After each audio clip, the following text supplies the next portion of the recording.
Now we're going to do a final step before we put it in the oven, which is putting the filling in the pie crust. It's easy. We have our cooled crust, we have our filling, and we're just going to pour it on in there.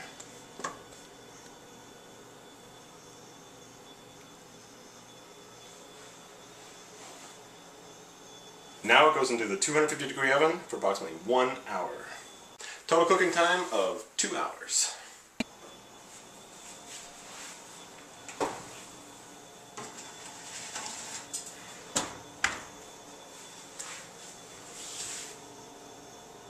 You want to lick the bowl? Fantastic. Enjoy. Alright, it's been about 1 hour since we put it in there, so now we're just going to go ahead and turn off the oven, open the door for about 15 seconds, close the door and let it set in there for 1 more hour. So here we go. Turn it off, open the door. Can you see it? Mm-hmm. Alright, close it up. While it's in the oven, we're going to leave it in there for about 1 more hour. What do we do until then? Drink.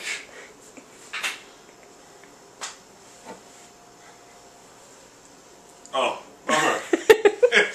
I need an opener.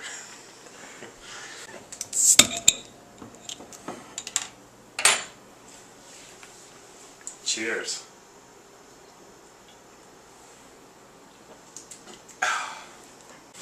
Alright, so the cheesecake's done. It's been about an hour. And now we can go ahead and take it out of the oven. Here we go. There it is. And you can see it still jiggles a fair bit. And that just means it's not quite solidified, which is why you got to put it in the fridge overnight, at least for 6 hours, to really get it to get nice and solid. So here we go. Put it in the fridge. Here we go, nice spot just for it. And there it goes, and we'll leave that, and we will make the frosting for it tomorrow, and we will give it a try.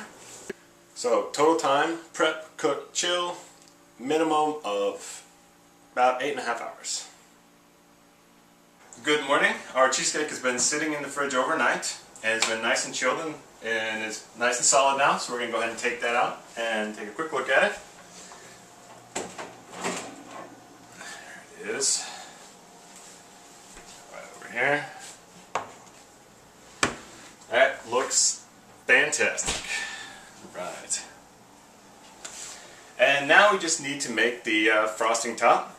And that's going to be pretty easy to do. It's going to be a nice light raspberry cream cheese. You can vary the amount of raspberries depending on how much you want in there and how strong of a raspberry flavor you want.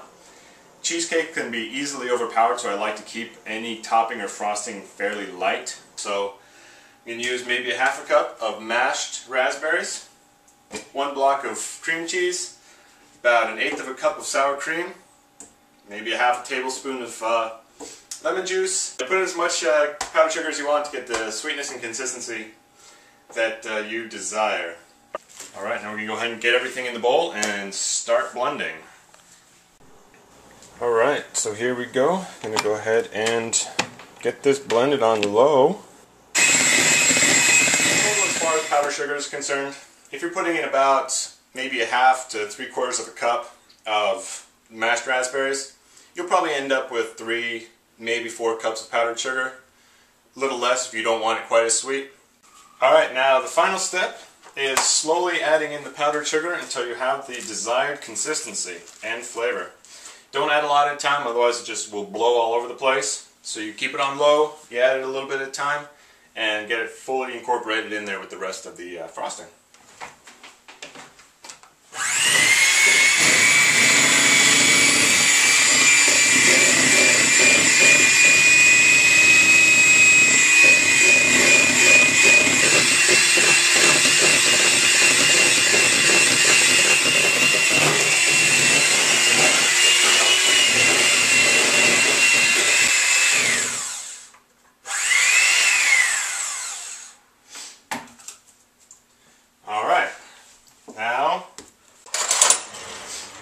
Alright, so now we're going to give it a little taste test. You want to taste light, creamy, with a little undertone of raspberry. You want the raspberry to be there, but you don't want it to be overpowering. Because again, if you get too much on there, you will lose the flavor of the cheesecake. And that is of course the star of the dish. So we'll give this a little flavor taste here.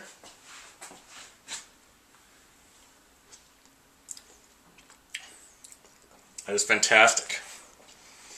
That's delicious stuff right there.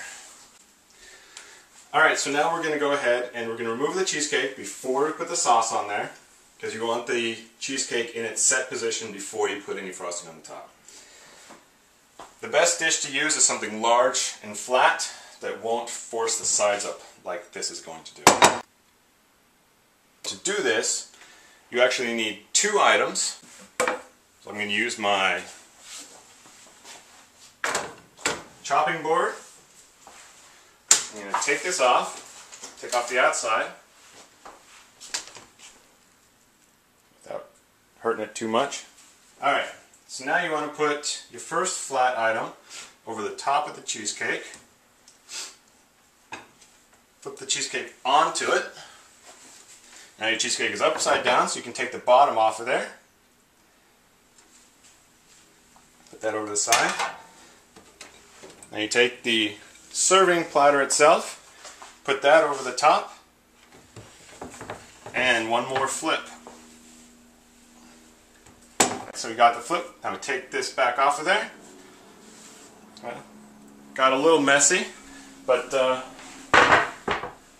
frosting will cover that up nicely. Alright, now for the final step, we're going to go ahead and frost the cheesecake. Again, as you may know, as you may remember, I don't have a spatula, so I'm going to go ahead and just use a spoon. Should work just fine. Go ahead and put some on there. Start spreading it around. You don't want it too thick, remember. You want to keep it nice and light.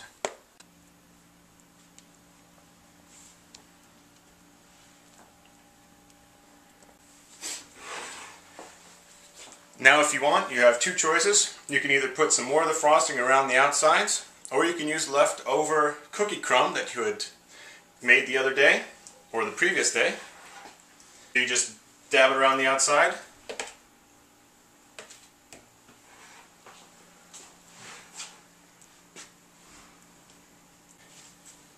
It's just personal choice whether or not you want to use the frosting or the cookies.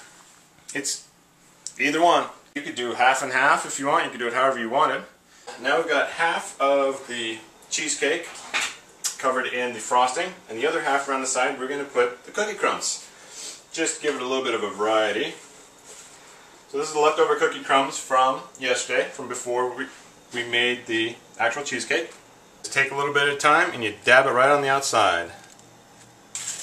It's kind of tough with this plate the way it is, with the lip on the edge, but you know, we work with what we got.